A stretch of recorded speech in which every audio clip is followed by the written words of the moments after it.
Dobré ráno, žiaci. Dnes na dnešnej hodine budeme stavať Lego robotov. Je to stavebnica od firmy Lego, ktorá v sebe obsahuje mikropočítač, ktorý budeme neskôr programovať. Ale začneme tak, že si vytiahnete tieto stavebnice, vyberiete si návod a v tomto návode máme presne napísaný postup, ako budeme toho robota stavať. Čiže môžete začať. Stavebnicu Lego nám bezplatne poskytla Asociácia spoločností IT priemyslu. Ide o Lego stavebnicu, pomocou ktorej žiaci môžu stavať a programovať robotov. Pozostáva z množstva stavebných dielov. Žiaci si tak rozvíjajú svoje technické a motorické zručnosti, objavujú nové technické možnosti. Stavebnica obsahuje aj viacero senzorov, pomocou ktorých dokáže robot vnímať okolité prostredie. Jedná sa tak o senzory dotykové, zvukové, ultrazvukové a taktiež aj svetelné. Súčasťou stavebnice je aj mikropočítač NXT a software s grafickým rozhraním, vďaka ktorému si žiaci priateľným spôsobom osvoja základy programovania a ladenia programu.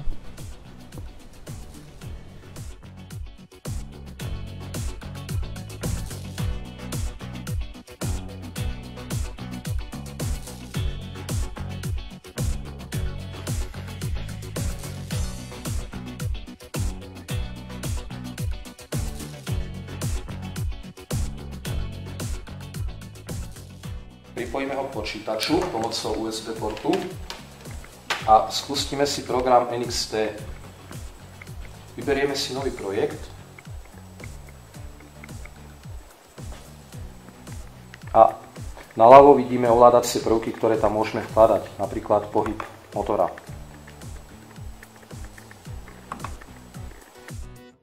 Vytvorený program sa vkladá do robota prostredníctvom rozhrania USB alebo Bluetooth. Stavebnica je navrhnutá tak, aby poskytovala žiakom široké spektrum úloh, ktoré sa dajú pomocou nej riešiť.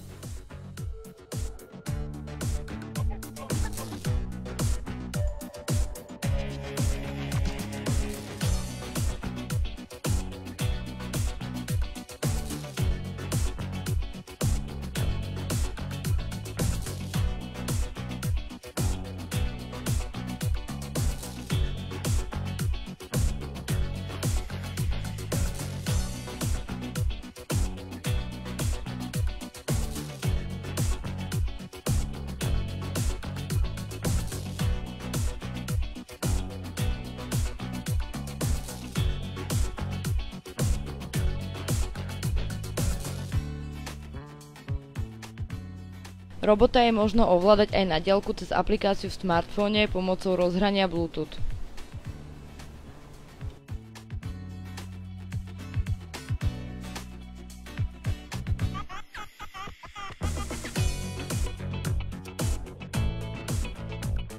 Prostredníctvom robotických stavebníc Lego si žiaci prirodzenou hravou formou rozvíjajú nielen motorické zručnosti, ale aj logické myslenie, zmysel pre tímovú prácu a súťaživosť. Nadobúdajú aj základné skúsenosti z programovania. Stavebnice je tak možné uplatniť nielen v mimoškolských aktivitách, ale aj priamo vo vyučovacom procese. K základnej verzii stavebnice sú aj doplnkové rozširujúce stavebnice, za pomoci ktorých je možné stavať ďalšie varianty robotov.